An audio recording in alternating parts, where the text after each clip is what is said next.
પાટણના મુજપુરના સોમનાથ મહાદેવના ત્રિદિવસીય પ્રાણ પ્રતિષ્ઠા મહોત્સવનું આયોજન કરવામાં આવ્યું છે। શંખેશ્વર તાલુકાના મુજપુર ગામે 3 દિવસ સુધી મહાદેવ મંદિરનો પ્રાણ પ્રતિષ્ઠા મહોત્સવ યોજાશે। શોભાયાત્રાના આયોજન સાથે ભક્તિભાવપૂર્વક બાળકો દ્વારા કળશ યાત્રાનું પણ પ્રથમ દિવસે આયોજન કરવામાં આવ્યું હતું। પદ્મશ્રી સ્વામી સચ્ચિદાનંદજીના વતન મુજપુર ખાતે આયોજન કરવામાં આવ્યું છે। યજમાનો દ્વારા 11 કોંડી યજ્ઞનું પણ આયોજન કરવામાં આવ્યું છે। બીજા દિવસે મૂર્તિ અભિષેક અને અંતિમ દિવસે દેવોના પ્રાંતઃ પૂજન અને મહાદેવની પ્રાણ પ્રતિષ્ઠાનું આયોજન કરવામાં આવ્યું છે। ત્રિદિવસીય પ્રાણ પ્રતિષ્ઠા મહોત્સવમાં સ્થાનિક ગ્રામજનો અને આસપાસના લોકો ઉત્સાહભેર જોડાયા હતા।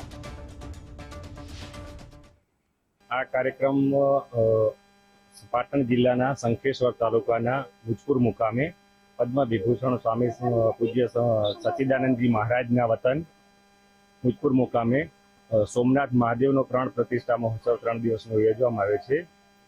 આજે પ્રથમ દિવસે સવારે શોભાયાત્રા દરેક ગામના લોકોને સાથે રાખી ગામ બરોબર દૂધની ધારાવાણી આપી શોભાયાત્રાનું આયોજન હતું।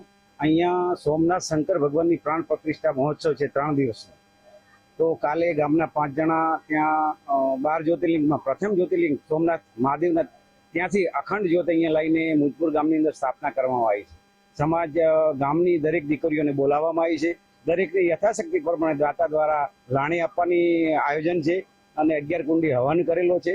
વધતા 3 દિવસ હવન ચાલુ રહેશે અને આ કાર્યક્રમ કરેલો છે। અમારા ગામમાં સોમનાથ મહાદેવનો શિવલિંગ અથડામણ સોમનાથથી જ્યોત લાવી શ્રી બાપજી સ્વામી સત્યાનંદના આશીર્વાદથી ત્યાં જ્યોતનું આયોજન કરેલું અને ત્યાંથી લાવી અને શિવલિંગનું 3 દિવસ પ્રાણ પ્રતિષ્ઠાનો મહોત્સવ છે। આજે જય ભવાની મંડળ મુજપુર દ્વારા ત્રિદિવસીય સોમનાથ મહાદેવનો પ્રાણ પ્રતિષ્ઠા મહોત્સવનું આયોજન થયું।